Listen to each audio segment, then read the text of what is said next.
Deputy Carol Nolan, please. Taoiseach, in 2017, the Rural Independent Group brought forward a motion calling on the Government to honour the commitment in the programme for Government to reform the Fair Deal scheme by removing discrimination against small businesses and farming families, and to introduce a reduced charge on the farm or business assets.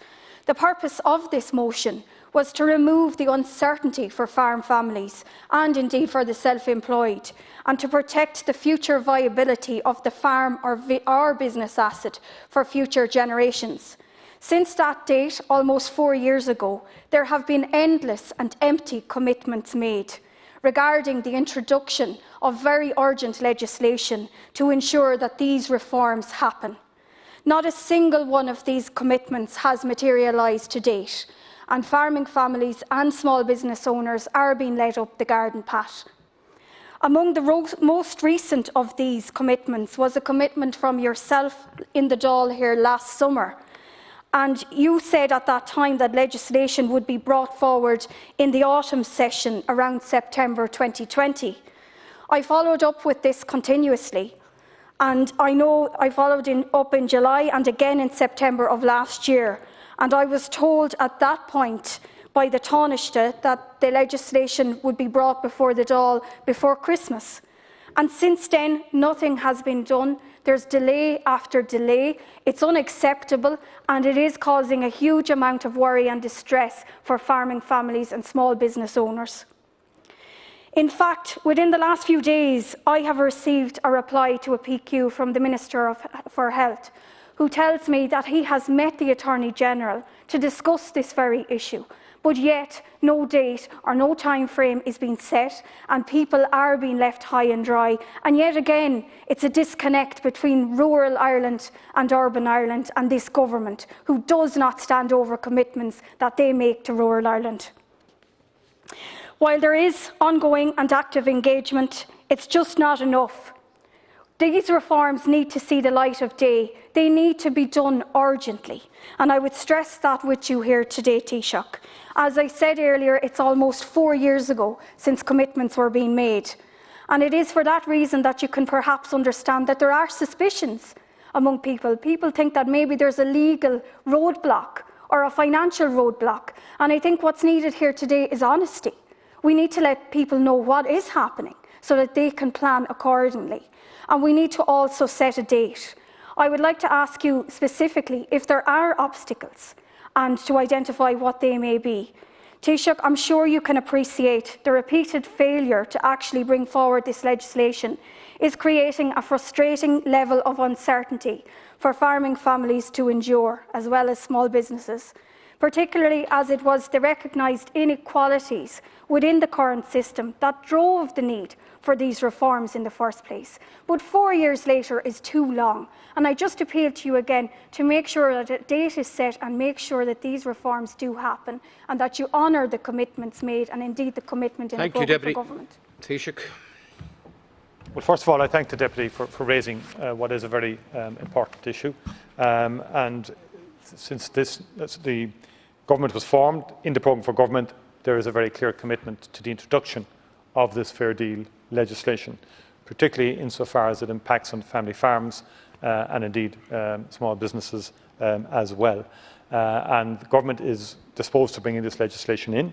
It is on the priority list, in terms of the legislative priority list for drafting, and the drafting has been finalised. And I am being informed that it will be possible to bring this before the Dáil before the summer recess. I will go back and double check that with the Parliamentary Draftsman and with the Attorney General's Office and the Minister. But I'm as determined to get this legislation passed as anybody. Obviously, we want to get it right as well. And my understanding in previous years, what delayed it coming in was issues around, the precise nature of the legislation and what it would include and what it would not include. And so, as far as we're concerned, we're giving this priority. It needs to happen, and we're committed to making sure that it will happen. Deputy.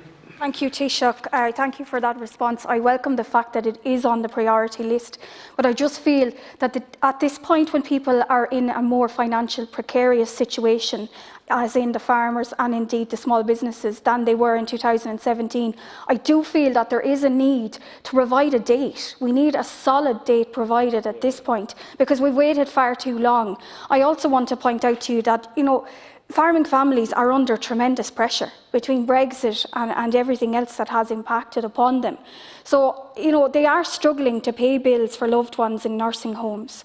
And we do need to make sure that they are provided with a date at this stage, because for too long, and I know myself and my rural independent colleagues have brought this up, and we're hearing autumn recess, summer recess before Christmas, and the people as well out there are hearing the same thing. So it's not good enough. We feel that a date must be provided.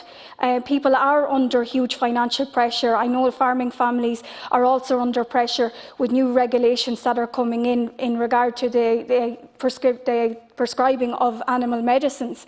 And I call on your government to indeed rectify that and make sure that you listen to the agri-merchants, and that the farming families are not expected to carry that burden as well as the current burden that they carry because of the delay with the reforms to the Fair Deal. Thank you very much, Deputy Nolan. Taoiseach, to conclude on I would this accept matter.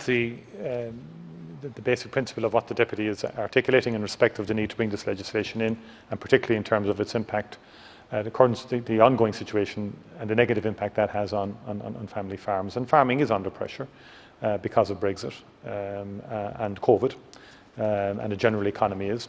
Government has introduced unprecedented interventions in the economy to support incomes and to support business across the board, quite unprecedented. The legislation is detailed. Considerable work has been done now on the legislation, it has to be said. I will revert back to the Deputy in relation to it in terms of the timelines for its introduction, but we do want to have it published and introduced into the House before the summer recess, certainly after Easter.